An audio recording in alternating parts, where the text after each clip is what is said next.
Mga kaibigan, samahan niyo ako sa pangatlong yugto ng ating paglalakbay sa Random Dark Psychology Tricks.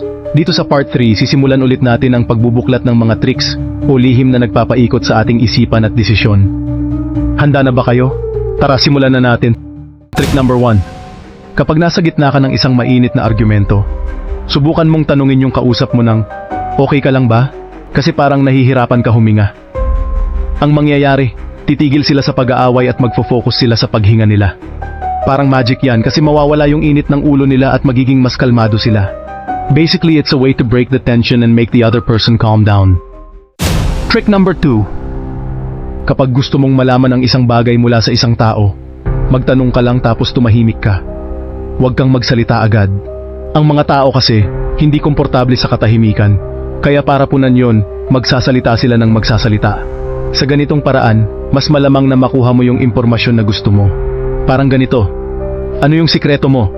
Tapos tatahimik ka lang.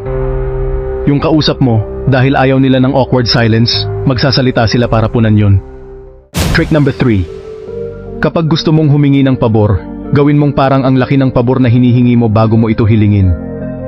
Halimbawa, sabihin mo na, "Alam kong sobrang busy ka at malaking bagay ito, pero pwede mo ba akong tulungan dito?"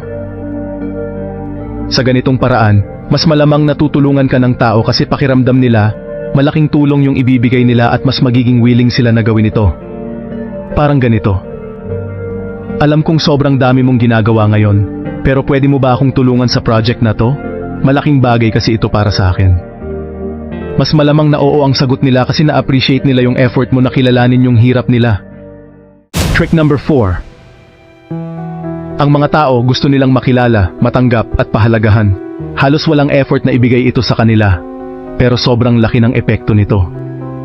Parang ganito.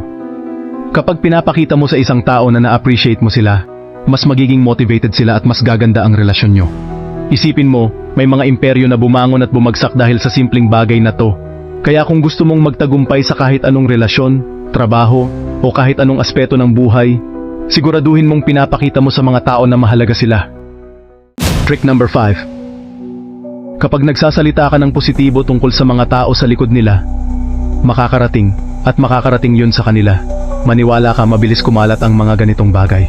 At kapag narinig nila na maganda ang sinasabi mo tungkol sa kanila, mas magiging maganda ang tingin nila sa'yo at mas magiging maganda rin ang relasyon nyo. Parang ganito.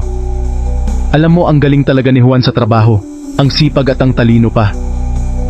Kapag narinig ni Juan yan, mas magiging motivated siya at mas magiging close kayo. At dito nagtatapos ang pangatlong bahagi ng ating paglalakbay sa Dark Psychology. Sana'y may natutunan at na-enjoy nyo ang ating diskusyon. Huwag kalimutang i-like ang video kung nagustuhan nyo, at mag-subscribe na rin para sa mga susunod na kabanata ng ating serye.